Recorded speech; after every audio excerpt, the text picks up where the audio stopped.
Imagine करो, एक शांत रात का समय है। शहर की सड़कें लगभग खाली हैं, हल्की ठंडी हवा चल रही है और दूर कहीं ढोलक की धीमी आवाज सुनाई दे रही है। लेकिन ये कोई शादी या खुशी का जश्न नहीं है, ये एक अंतिम यात्रा है। लेकिन ये सामान्य अंतिम यात्रा नहीं है, क्योंकि इस यात्रा में शामिल लोग हैं किन्नर समाज के सदस्य, और उनकी परंपराएं आम लोगों से बिल्कुल अलग हैं। बहुत कम लोग जानते हैं कि किन्नर समाज की अंतिम यात्रा के बारे में कई ऐसी मान्यताएं और रहस्य प्रचलित हैं जिन्हें सुनकर लोग हैरान रह जाते हैं। कहा जाता है कि जब किन्नर समाज में किसी सदस्य की मृत्यु होती है तो उसकी अंतिम यात्रा बहुत अलग तरीके से निकाली जाती है। और इसी परंपरा से जुड़ी एक बात सबसे ज्यादा चर्चा में रहती है कि किन्नर की अंतिम यात्रा में चप्पल से क्यों मारा जाता है। क्या ये सच है या सिर्फ एक अफवाह? इसके पीछे आखिर कौन सा रहस्य छिपा हुआ है और क्यों इस परंपरा को इतने सालों से निभाया जा रहा है? इन सवालों का जवाब समझने के लिए हमें पहले किन्नर समाज की परंपराओं और उनके जीवन को समझना होगा। किन्नर समाज सदियों से भारतीय संस्कृति का हिस्सा रहा है। हमारे पुराने धर्म ग्रंथों और इतिहास में भी किन्नरों का उल्लेख मिलता है। कहा जाता है कि जब भगवान राम वनवास के लिए अयोध्या छोड़कर जा रहे थे, तब उन्होंने सभी पुरुषों और स्त्रियों को वापस लौट जाने को कहा। लेकिन किन्नर वहीं खड़े रहे, क्योंकि उन्हें समझ नहीं आया कि वे पुरुष हैं या स्त्री। इसलिए उन्होंने भगवान राम की प्रतीक्षा की और उनकी भक्ति से प्रसन्न होकर भगवान राम ने उन्हें आशीर्वाद दिया कि कलयुग में उनकी दुआएं और आशीर्वाद बहुत शक्तिशाली होंगे। इसी कारण से आज भी कई लोग मानते हैं कि किन्नरों की दुआएं फल देती हैं और उनके आशीर्वाद से घर में सुख और समृद्धि आती है। लेकिन इसी समाज का एक ऐसा पहलू भी है जो आम लोगों से काफी हद तक छिपा रहता है, और वो है उनकी अंतिम यात्रा की परंपरा। किन्नर समाज में जीवन की तरह मृत्यु से जुड़ी रस्में भी अलग होती हैं। कहा जाता है कि जब किसी किन्नर की मृत्यु होती है तो उसकी खबर बहुत ज्यादा लोगों को नहीं दी जाती। अंतिम संस्कार अक्सर रात में किया जाता है ताकि बाहरी लोग इस प्रक्रिया को ज्यादा न देख सके। इसके पीछे कई सामाजिक और सांस्कृतिक कारण बताए जाते हैं। कुछ लोग कहते हैं कि ये परंपरा इसलिए है क्योंकि किन्नर समाज अपने दुख और भावनाओं को दुनिया के सामने नहीं दिखाना चाहता। वहीं कुछ मानते हैं कि ये उनकी प्राचीन परंपरा का हिस्सा है। लेकिन सबसे ज्यादा चर्चा जिस बात की होती है वो है चप्पल से मारने की परंपरा। कई जगह ये कहा जाता है कि अंतिम यात्रा के दौरान मृत किन्नर को चप्पल से मारा जाता है। जब लोग पहली बार ये बात सुनते हैं तो उन्हें ये बहुत अजीब और कठोर लगता है। लेकिन इस मान्यता के पीछे जो कारण बताया जाता है वो पूरी तरह अलग है। कुछ परंपराओं के अनुसार ऐसा इसलिए किया जाता है ताकि मृत आत्मा को अगले जन्म में किन्नर रूप में जन्म ना लेना पड़े। ये एक प्रतीकात्मक क्रिया मानी जाती है जिसका उद्देश्य आत्मा को इस जीवन के कष्टों से मुक्त करना होता है, क्योंकि किन्नर समाज के लोग अपने जीवन में कई कठिनाइयों और भेदभाव का सामना करते हैं। इसलिए वे चाहते हैं कि उनके साथी की आत्मा अगले जन्म में एक सामान्य और सुखी जीवन पाए। हालांकि ये भी सच है कि हर जगह ये परंपरा नहीं होती और कई बातें सिर्फ लोक कथाओं या अफवाहों के रूप में भी फैली हुई हैं। भारत के अलग अलग हिस्सों में किन्नर समाज की परंपराएं अलग हो सकती हैं। कुछ जगह अंतिम संस्कार सामान्य तरीके से किया जाता है तो कुछ जगह अपने समाज की परंपराओं के अनुसार अलग विधि से किया जाता है। लेकिन इस विषय को समझने के लिए हमें ये भी जानना जरूरी है कि किन्नर समाज की संरचना कैसी होती है। किन्नर समाज में गुरु और चेले की परंपरा होती है। हर किन्नर किसी गुरु के अधीन रहता है और वही गुरु उसके जीवन के कई महत्वपूर्ण फैसले लेता है। जब कोई नया सदस्य समाज में शामिल होता है तो उसे एक गुरु स्वीकार करता है और फिर वही गुरु उसे समाज के नियम और परंपराएं सिखाता है। यही गुरु और साथी उसके परिवार की तरह होते हैं, क्योंकि अक्सर किन्नर समाज के लोग अपने जन्म के परिवार से अलग हो जाते हैं या समाज के भेदभाव के कारण उन्हें अलग रहना पड़ता है। इसलिए उनके लिए उनका समुदाय ही असली परिवार बन जाता है।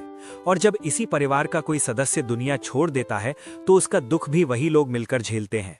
लेकिन ये दुख बाहर की दुनिया को ज्यादा दिखाई नहीं देता। कई लोग बताते हैं कि किन्नर समाज में मृत्यु को एक अलग नजर से देखा जाता है। कुछ मान्यताओं के अनुसार इसे मुक्ति माना जाता है, क्योंकि जीवन में उन्हें जो संघर्ष और अपमान सहना पड़ता है उससे आत्मा को छुटकारा मिल जाता है। इसलिए कुछ जगह अंतिम यात्रा के दौरान रोने के बजाय प्रार्थना और विशेष अनुष्ठान किए जाते हैं। लेकिन फिर भी इस विषय के बारे में बहुत सारी बातें रहस्य में ढकी हुई हैं, क्योंकि किन्नर समाज अपनी निजी परंपराओं को सार्वजनिक रूप से ज्यादा साझा नहीं करता। यही कारण है कि लोगों के बीच कई तरह की कहानियां और धारणाएं फैल जाती हैं, जिनमें से कुछ सच होती हैं और कुछ सिर्फ सुनी सुनाई बातें होती हैं। लेकिन एक बात निश्चित है कि किन्नर समाज की अंतिम यात्रा से जुड़ी परंपराएं हमारे समाज के उस हिस्से की झलक दिखाती हैं जिसे हम अक्सर समझने की कोशिश ही नहीं करते।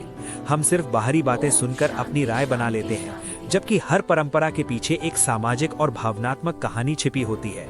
और किन्नर समाज की कहानी भी कुछ ऐसी ही है, संघर्ष की कहानी, पहचान की कहानी और सम्मान की तलाश की कहानी। लेकिन ये कहानी यही खत्म नहीं होती, क्योंकि किन्नर समाज की अंतिम यात्रा से जुड़े और भी कई रहस्य हैं जिनके बारे में बहुत कम लोग जानते हैं। आखिर क्यों कहा जाता है कि उनकी अंतिम यात्रा रात में ही निकाली जाती है? क्यों कई बार बाहरी लोगों को इसमें शामिल होने की अनुमति नहीं होती? और क्यों इस समाज की परंपराएं आज भी रहस्य बनी हुई हैं? इन सभी सवालों के जवाब हम जानेंगे इस कहानी के अगले भाग में, जहां खुलेंगे किन्नर समाज की अंतिम यात्रा से जुड़े और भी चौंकाने वाले रहस्य जो शायद आपने पहले कभी नहीं सुने होंगे। अब सवाल ये उठता है कि किन्नर समाज की अंतिम यात्रा इतनी रहस्यमय क्यों मानी जाती है? आखिर ऐसा क्या है जो इसे आम लोगों की अंतिम यात्रा से अलग बनाता है? खंड ए में हमने जाना कि किन्नर समाज में मृत्यु को लेकर कई अलग परंपराएं होती हैं और उनमें से एक चर्चा में रहने वाली बात है चप्पल से मारने की मान्यता। लेकिन ये कहानी यहीं खत्म नहीं होती। असल में किन्नर समाज की अंतिम यात्रा से जुड़े और भी कई रहस्य हैं जिन्हें बहुत कम लोग जानते हैं, और इन्हीं रहस्यों में छिपी है उनकी संस्कृति, उनका दर्द और उनकी पहचान की कहानी।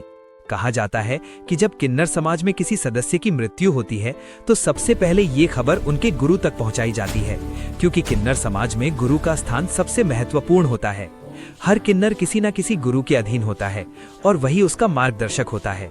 जीवन के बड़े फैसले गुरु ही लेते हैं, इसलिए जब किसी चेले की मृत्यु होती है तो सबसे पहले गुरु ही तय करता है कि अंतिम संस्कार कैसे और कब किया जाएगा। कई बार ये भी देखा गया है कि मृत्यु की खबर समाज के बाहर के लोगों को तुरंत नहीं दी जाती, क्योंकि किन्नर समाज अपनी निजी परंपराओं को दुनिया से दूर रखना चाहता है। इसके बाद शुरू होती है अंतिम यात्रा की तैयारी। लेकिन ये तैयारी आम घरों की तरह नहीं होती, जहां रिश्तेदार और पड़ोसी इकट्ठा होकर शोक व्यक्त करते हैं। किन्नर समाज में ये सब उनके अपने समुदाय के लोग ही मिलकर करते हैं। कई जगह ये मान्यता भी है कि अंतिम संस्कार रात के समय किया जाए, ताकि बाहरी लोग इस प्रक्रिया को ज्यादा न देख सकें।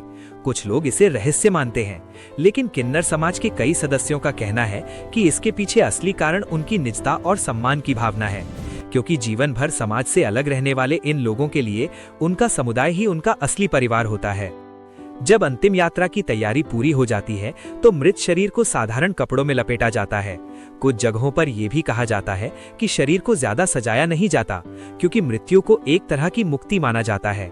ये माना जाता है कि अब आत्मा को उस जीवन से छुटकारा मिल गया है जिसमें उसे कई तरह के दुख और भेदभाव झेलने पड़े थे।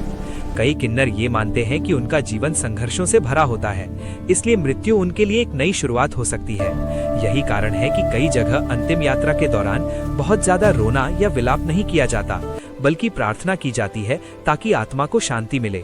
लेकिन इसी दौरान एक ऐसी मान्यता भी सामने आती है जो लोगों को सबसे ज्यादा हैरान करती है, और वो है चप्पल से मारने की बात।